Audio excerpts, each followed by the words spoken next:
তো বৈষ্ণব চিনিতে নারে দেবের শাসন দেবতারা বৈষ্ণব চিনি বৈষ্ণব চিনিতে নারে দেবের শাসন তো দেবতারা কিন্তু বৈষ্ণব চিনে না, এই জন্য কি করে তারা সবসময় বৈষ্ণবের প্রসাদ বা বৈষ্ণবের সেবা প্রার্থনা করে যে আমরা দেবত্ব করবে গৌর গোবিন্দের ভজন আমাদের দ্বারা হয় না এবং সাধুগুরু বৈষ্ণবের সেবাও কিন্তু আমাদের দ্বারা হয় না। তাই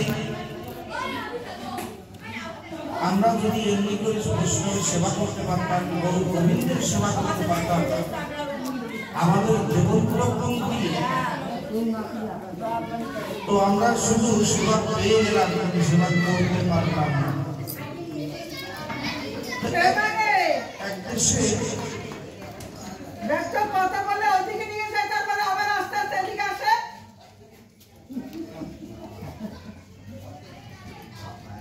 একটা রাজর্ষি ছিল, একটা রাজা। ওই রাজা খুব ধার্মিক ছিল, এতটাই ধার্মিক ছিল তার রাজ্যের প্রতিপালন যে করত প্রজা সবাইকে সন্তানের ন্যায় প্রতিপালন করতেন এবং সমস্ত জগতের মানে সেবা আদি সমস্ত করতেন এবং একজন উচ্চ মার্গের একজন বৈষ্ণব ছিল, এতটা নিষ্ঠা ছিল তার। তো সে সমস্ত ব্রত করতেনই, তার সঙ্গে সঙ্গে যে ব্রত করলে আর অন্য কোনো ব্রত করতে হয় না সেই ব্রত কিন্তু ওই রাজা সেই ব্রতটি একাদশীর ব্রত, একাদশীর ব্রত তিনি করতেন। তার স্ত্রী ছিল, এই স্ত্রী কি করে সহধর্মিনী বলে।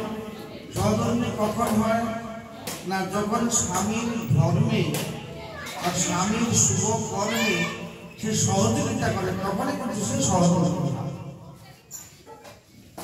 এখানে সম্বন্ধ হচ্ছে পাঁচটা সম্বন্ধ, একটা স্ত্রী, একটা কামিনী, একটা রমণী, একটা অর্ধাঙ্গিনী, একটা সহধর্মিনী। এই একজন নারীর সঙ্গে বা একজন নারীর সঙ্গে পাঁচটা সম্বন্ধ স্বামী, একটা হলো স্ত্রী, একটা কামিনী, একটা রমণী, একজন হচ্ছে সহধর্মিনী, একজন হচ্ছে অর্ধাঙ্গিনী। এই পাঁচটা। তাহলে স্ত্রী কাকে বলে? স্ত্রী হচ্ছে সে যে আমরা জামা কাপড় ড্রেস করি না, এটা কি বলে? আয়রন মেশিন, স্ত্রী বলে না? এই জামা কাপড় স্ত্রী করছে না, যে ওই যে স্ত্রীর যে এই যে লোহাটা আছে এটা স্ত্রী করা হয় গরম করে, তাহলে এটা কি করে একদম সোজা করে দেয়, আরে দেয় না? সে হচ্ছে স্ত্রী। আর কামিনী যে সবসময়ের জন্য কামনার মধ্যে থাকে, আমার এই চাই, আমার সেই চাই, আমার এই করতে হবে, সেই করতে হবে, এটা না করলে আমি এটা করবো না, এটা না করলে আমি বাবার বাড়ি চলে যাবো। কিন্তু আজকাল তো যে কিছু কিছু স্বামী যারা আছে তারা বউ ছাড়া জগতে আর কিছু আছে, বউ যা বলবে সেটাই বাক্য আর সব অন্যথা। তো এটা হচ্ছে কামিনী।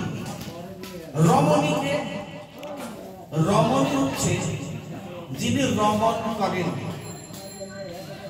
যেমন মথুরায় আমার গোবিন্দের 16,108 রমণী ছিল, তাদের স্ত্রী সহধর্মিনী কামিনী এগুলো বলেনি। কি বলছে? বলছে মথুরাতে আমার গোবিন্দের 16,108 রমণী, যিনি রমণ করা। কিসের রমণ? যেমন একজনের নারী একজন পুরুষকে বাঁচাতে পারে, আবার একজন পুরুষকে মেরে ফেলতে পারে। কেমন? যে মেরে ফেলে সে হচ্ছে কামিনী, আর যে বাঁচিয়ে রাখে সে হচ্ছে রমণী। কেমন? আচ্ছা, সহধর্মিনী যিনি স্বামীর সর্বকার্যে সমস্ত ধর্মে বা শুভ কাজে তিনি সহায় হন, তিনি তার সঙ্গে থাকেন, তিনি হচ্ছেন সহধর্মিণী। আর অর্ধাঙ্গিনী যিনি আমার সমস্ত কাজের অর্ধেক ভাগ নেন বা দেন, তিনি হচ্ছেন অর্ধাঙ্গিনী। সহধর্মিণী যেমন সমস্ত কাজ ধর্মের সঙ্গে সহকারিতার সঙ্গে থেকে যত্ন করেন, অর্ধাঙ্গিনীটাও ঠিক তদানুরূপ। তাহলে স্বামীর কাজে যিনি সহায়ক হন তিনি হচ্ছেন সহধর্মিণী। দেখো, একজন চোর, সে যদি তার স্ত্রী যদি চোর না হয়, একজন চোর তার স্ত্রী যদি চোর না হয়, তাহলে সে চুরি করতে পারে না। কি পারে? পারে না, কারণ সে তো তাকে সাপোর্ট করছে। তুমি যে কাজটা করছো সে কাজের জন্য সে সাপোর্ট করছো, যে কারণে সে চুরি করতে পারছে, তাহলে চুরি করতে পারে। কেমন? তো সেই রাজার স্ত্রী খুব ধার্মিক ছিলেন। সেও উনি বৈষ্ণব দেখলেই উনি ভালো মন্দ দেখতেন। যেমন আমরা বিচার করি বৈষ্ণব কে ভালো কে মন্দ, কার কে কিরকম, কে কি বলছে, কিন্তু রাজা সেই বিচার করতেন না। তিনি বৈষ্ণব দেখলেই তার সেবা অর্চনার জোগাড় করতেন সবসময়। তিনি নিজে ধার্মিক ছিলেন।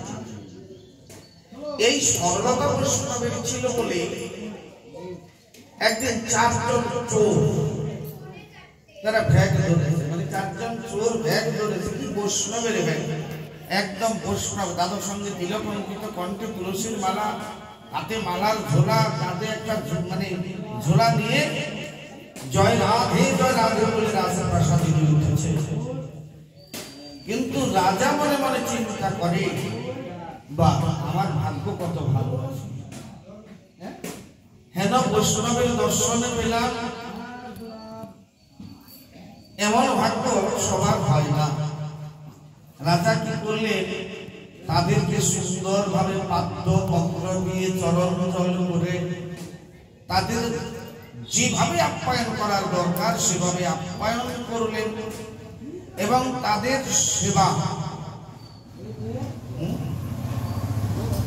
সেবার ব্যবস্থা, রাজস্বী সেবার ব্যবস্থা করলেন। রাজস্বী বলতে কি অন্যান্য সেবা নয়, গোবিন্দের প্রসাদে যে হয় সেভাবে প্রসাদের ব্যবস্থা করলেন, সবাইকে প্রসাদ দিলেন। বৈষ্ণব 4 জন খুব খুশি, মানে রাজার বাড়ির সেবা বলে কথা। তো রাজা সেবা দিয়েছে এমন রাত্রি বেলায়, এবং এই বৈষ্ণবদের সেবার ভার ছিল রানীর কাছে। রানীকে বলছো, দেখো এই যে বৈষ্ণব এসেছে, এদের সেবায় যেন কোনো ত্রুটি না হয়, সে তার মতো সেবা করবে। 4 জন বৈষ্ণবকে পৃথক পৃথক শয়নের ব্যবস্থা করলেন। রাজার ঘরে রাজা গিয়ে শয়ন করলেন, রানীর ঘরে রানী শয়ন করলেন। কিন্তু ওই যে 4 জন বৈষ্ণব, আসলে তারা তো ভ্যাট ধরে এসেছে রাজবাড়ি চুরি করার জন্য, কারণ এই বৈষ্ণব দেশে না আসলে তো তারা প্রবেশ করতে পারবে না। যত কিছুই সেবা দিল, তাদের পূজা করলো, তাতে তাদের মন থেকে ওই চুরি যে এক স্বভাব সেটা কিন্তু ভুলে যায়, সেটা তাদের মনের মধ্যে রয়েছে। রানী তো রাজার রানী, স্বর্ণ অলঙ্কারে তার সমস্ত শরীরে ঢাকা রয়েছে। মনে মনে চিন্তা করে, রানীর যা সোনা আছে, যা অলঙ্কার আছে, এটুকু নিয়ে গেলে আমাদের আর লাগবে না। মধ্যরাত্রে এসে গেল, সৌদের তো ঘুম নাই। তারা 4 জন রানীর কাছে গেল। রানী মনে মনে চিন্তা করে, রানী ঘুমিয়ে পড়েছে। ওই অবস্থাতে রানীর গলায় ছুরি বসিয়ে,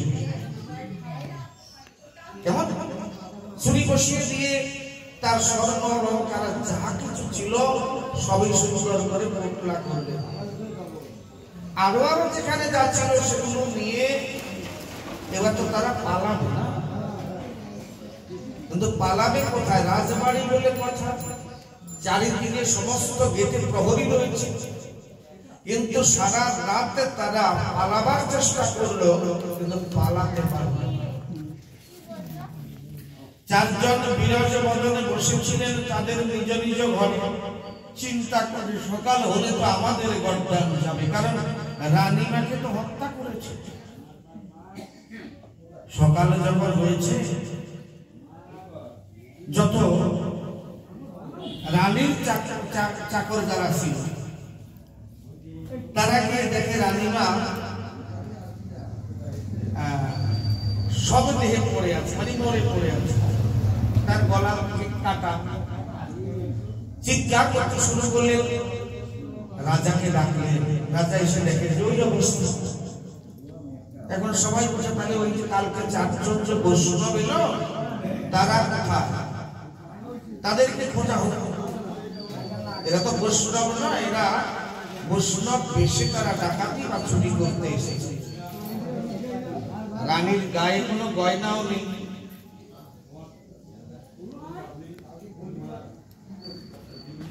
এখন রাজাকে যখন সংবাদ দিয়েছে, রাজার সামনে তাদের ওই বৈষ্ণবদের সম্বন্ধে খারাপ উক্তি করছে। রাজা বলছে, দাঁড়া, তোমরা ওইভাবে বৈষ্ণবকে বলো না, কারণ বৈষ্ণবের চিনিতে না রে দেবেরও শপথি, দেবতা বৈষ্ণব চিনে না। আমি আর তুমি চিনবো কেমন করে? বৈষ্ণবকে ওইভাবে বলো না। তারা কোথায়? তাদের দিয়ে রাজার এতটাই বিশ্বাস, রাজার এতটাই বিশ্বাস যে বৈষ্ণবের যদি সেবা করা যায়, বৈষ্ণবের পাদনগ্র যদি পান করা যায়, তাহলে সর্ব অপরাধ দূরে যাবে এবং রানী প্রাণ ফিরে পাবে, প্রাণ ফিরে পাবে। কেমন? রানী প্রাণটা ফিরে পাবে। ওই চারজন বৈষ্ণবকে ডেকে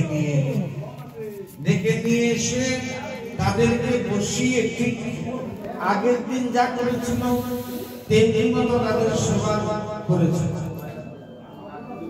সেবা করে সেই পাদুদক ওই রানীকে খাইয়ে দিয়েছে, মুখে দিয়েছে, সমস্ত গায়ে ছড়িয়ে দিয়েছে। যখনই দিয়েছে তখনই তারা সেই বৈষ্ণব মানে রানী প্রাণ ফিরে পেয়েছে। রাজার আপ্যায়নে, রাজার সেবা, রাজার বিনয় ভাবে দেখে চোর বলছে যে রাজা, এত অন্যায় আমরা করেছি, আমরা কিন্তু বৈষ্ণব নয়। আমরা আপনার বাড়িতে চুরি করব বলে, ডাকাতি করব বলে আমরা কিন্তু এসেছিলাম, লোভে পড়ে রানীকে হত্যা করেছিলাম, কিন্তু পালাতে পারিনি। কিন্তু আপনার সেবা চর্চার জন্য আজ রানী প্রাণ ফিরে পেল। আজ থেকে আমরা কিন্তু বৈষ্ণব হয়ে যাব, সাধু হয়ে যাব। এই চোর ব্যক্তি আমরা করব কেমন? তাহলে আজকে এই যে বৈষ্ণব, আমরা এই সঙ্গে আসি, আমরা হয়তো বুঝি না, আমরা বোঝার চেষ্টাটাও করি না। কারণ হচ্ছে এই যে সবসময়ের জন্য আমরা সঙ্গে আসি, আসতে হয়, কিন্তু এটা কিন্তু নয়। বৈষ্ণবের সঙ্গ করতে হবে। অভিমান শূন্যতা নিয়ে দেহের মান, অভিমান, হিংসা, নিন্দা, দেশ পরিত্যাগ করে যদি বৈষ্ণবের সঙ্গ করা যায়, এবং যেমন গুরুকে মনুষ্য জ্ঞানে না করো প্রথম, গুরু নিন্দা প্রভু কর্মে না করো শ্রবণ, তখন গুরু গুরু কৃষ্ণ বৈষ্ণব তিনে এক দেহ। গুরু কৃষ্ণ বৈষ্ণব তিনে একজন। তাহলে আমার গুরুকে যদি আমি বা কোনো একজন বৈষ্ণবকে যদি আমি নিন্দা করি, তাহলে কিন্তু আমার গুরু নিন্দা হয়ে যায়। কেমন? আমি যদি একজন বৈষ্ণবকে নিন্দা করি, তাহলে কিন্তু আমাদের গুরু নিন্দা হয়ে যায়। অতএব গুরু কৃষ্ণ বৈষ্ণব কাউকেই নিন্দা করা যাবে। আমাদের সেবাশ্রয়ে থাকতে হবে। সমস্ত মন দিয়ে প্রাণ দিয়ে বৈষ্ণবের যদি সেবা করা যায়, তাহলে মনের সমস্ত বাসনা বৈষ্ণবের পূরণ করে, এতে কোনো সমস্যা নেই। যদি তাই তাই গৌর হইব।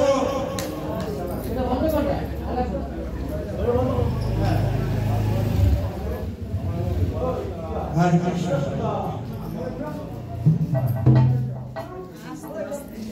ওখানে বসে করো।